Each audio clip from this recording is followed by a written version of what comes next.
एबे तो सबुठी वर्षा आरंभ हो गलानी आउ ए झिपझिप वर्षा पागरे घरे समस्त को किछि ना किछि चटपटा दरकार।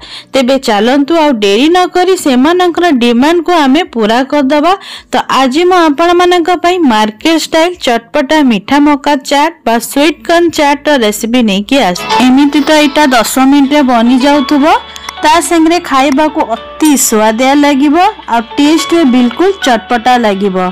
तो एकदम मार्केट स्टाइल रे बने की देखेबी वीडियो को संपूर्ण देखंतु। ता संगे मार्केट स्टाइल रे केमती आपण माने वेजिटेबल कटिंग आ चॉपिंग करिवे सब टिप्स एंड ट्रिक्स आज रो वीडियो रे शेयर करछि। तेणु करके वीडियो को संपूर्ण देखिया पे आपण समस्त को अनुरोध रहिला। चलंतु आज नवा वीडियो टी आरंभ करबा। ता आगुरु आपण समस्त को स्वागत। मो चैनल रे वीडियो भल लागले लाइक करिवे शेयर करिवे कमेंट करिवे। फेसबुक इंस्टाग्राम पेज देखथिले फॉलो तो निश्चित करंतु।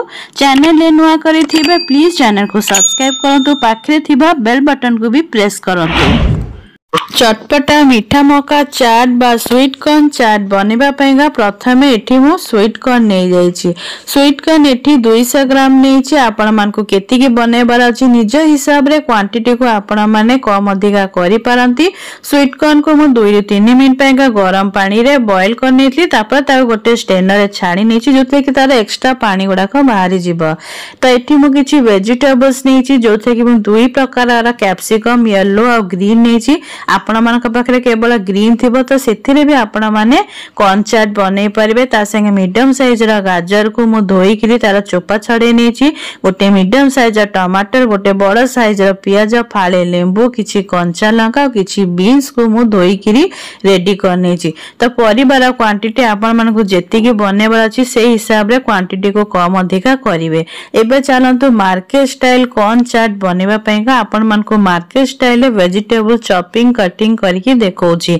तो देखंतु प्रथमे म एठी फाळे कैप्सिकम नेछि। तो मो कैप्सिकम गोटे देखैथिले आपण मानको बट मो फाळे ही यूज करबी कॉर्न रा क्वांटिटी अकॉर्डिंग। तो ताकू म एकदम चुन चुन करके काटी नउछि। आ गाजर को भी एठी देखंतु म एकदम छोट छोट आ चुन चुन करके काटुछि। सब पनी परिबा को आपण मानको गोटे साइज रे काटिवार अछि जोतरे कि तार लुक्स आपण मानको बिल्कुल मार्केट स्टाइल देखा जिवो। तो दर्शक बंधु वीडियो टी आगो को नबा आगु आपण समस्त को अनुरोध रहला जदी आज रेसिपी आपण मन को पसंद लागबा प्लीज आपण माने वीडियो को लाइक करंतु चैनल को सब्सक्राइब करंतु। फेसबुक इंस्टाग्राम पेज देखथिले फॉलो तो निश्चित करंतु। ता संगे आपण माने मो वीडियो को केउ केउ जगह रु देखु चंदी सेटा भी कमेंट सेक्शन में निहाती मते जणांतु। तापरे मो एठी टमाटर नेछि तो एथिरे मो आधा टमाटर यूज करछि आ आधा को मो फ्रिज में स्टोर करके रखी देबी। तो टमाटर को भी मो एठी चुन चुन करके काटी नेछि। तापरे किछि कंचा लंका काटी नउछि। तो कंचा लंका को क्वांटिटी आपण माने जेति के राग पसंद करथिबे से हिसाब रे आपण माने निजा टेस्ट अकॉर्डिंग कम अधिका करि नेबे। गोटे बड़ा साइज जो पियाज नेथि सेथिरे मो आधा यूज करछि आ आधा साइड करके रख दोछि। पियाज को भी आमे एठी चुन चुन करके काटी नबा। तेबे एठी देखंतु सब पनी परिबा को एकदम छोट छोट करके काटी नेछि जेमति कि मार्केट स्टाइल आपण मान को लागिबो खाइला बेले। ता संगे ता लुक्स भी देखंतु केते कलरफुल और अट्रैक्टिव लागुछि। तो आपण मान को जदी आज रेसिपी भल लागिबो तो प्लीज मो रिक्वेस्ट करछि वीडियो को लाइक और चैनल को सब्सक्राइब करा को जमारू भूलिबे नाही। तो एबे चलंतु चाट बनाया पे का मो कढ़ेटा बसै देतली गरम होआ पे सेतरे 2 चम्मच रिफाइन तेल दे देछि। तापरे मो बटर ऐड करछि। तो आगुरो आपण माने बटर बिल्कुल देबनी अदरवाइज बटर जळी जिवो। खाली बटर देले जळी जिबार चांस थाए। तो टिकेना को तेल मिक्स करले बटर जळीबो नाही। तापरे एठी काटी के रखी थिबा छोचोडा गाजर आ बीन्स को ऐड कर दोछि। बीन्स आ गाजर को आमे टिके भला भाबरे मिक्स कर देबा गैस रो फ्लेम को मीडियम करिके। तो दर्शक बंधु आज रेसिपी भल लागिबो तो प्लीज वीडियो को लाइक करंतु।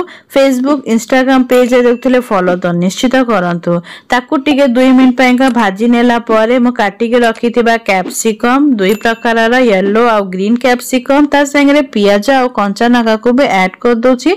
ताकू भी आमे भला भाबरे टिके घांटी नबा कम से कम 2 रु 3 मिनिट पर्यंत जेमती टिके परिबा भल भाबरे मिक्स हे जिवो तापरे मु एठी गोटे बड़ चमच विनेगर दे देछि विनेगर देला बेले आपण माने गैस रो फ्लेम को मीडियम ही रखिथिबे तापरे ए सब को फुनी आउ टिके आमे टिके मिक्स करनबा तो एबे तापरे मु जो काटी के रखिथिली टमाटर को आपण माने लास्ट देबे आगुरु देबेनी तो टमाटर को देला परे आपण माने ताको किछि समय पय 2 मिनिट पय का मिक्स कर देबे तापरे बाकी का मसाला एठरे ऐड करिबा तो जो मसला रे मु एठी नेछि सेटा होछि 1/4 टीस्पून एठी मु कड़ा लूण नेछि आ 1 टीस्पून एठी स्वाद अनुसार लूण नेछि गोटे टीस्पून मु एठी नै जाइछि कड़ा गोलमरीच गुंड तो आपण माने को जेति के स्पाइसेस पसंद आपण माने निजर टेस्ट अकॉर्डिंग सब मसाला गुंड को कम अधिका करिबा तापरे मु एठी स्वीट कॉर्न को ऐड कर दोछि स्वीट कॉर्न ऐड करला परे आको हमको बेसी आ गोळेबार नहीं बस 2 रु 3 मिनिट पर्यंत आको मिक्स कर दबा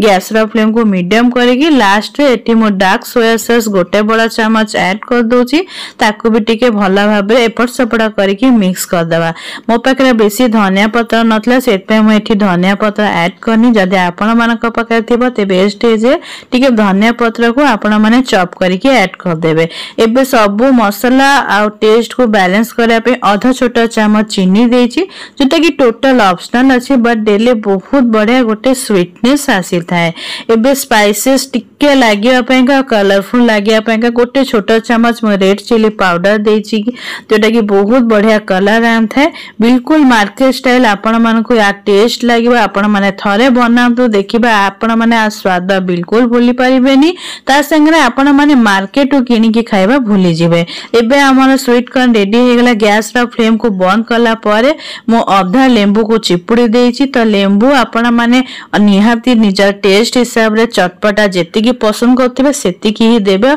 आ लेंबू देला बेले सबले गैस रा फ्लेम को बंद कर देबे अदरवाइज बेसी खट्टा हे जिबा एबे हमारा परफेक्टली रेडी हे गला गर्मा गरम चटपटा स्वीट कॉर्न चाट बिल्कुल इजी आउ टेस्टी बहुत ही इंटरेस्टिंग लागिबो आपण माने थरे बनातो ए प्रोसेस रे आपण माने मार्केट रो किनी की खाइबा भूली जिबे ता संगे ए वर्षा पागरे गर्मा गरम स्वीट कॉर्न चाट ऑफ बहुत ही टेस्टी लागिबो ता से गोटे कप चा फुल एन्जॉय करंतु निज फैमिली सहित तेबे आजि पई दर्शक बंधु एठी रहली जदि मो वीडियो भल लागुतबा त प्लीज वीडियो को लाइक और सब्सक्राइब करे को जमारू भूलिबेनी पाखरे थिबा बेल बटन को भी प्रेस कर देबे ता संगे फेसबुक इंस्टाग्राम पेज देखथिले फॉलो तो निश्चित करंतु तेबे एठी रहली नमस्कार।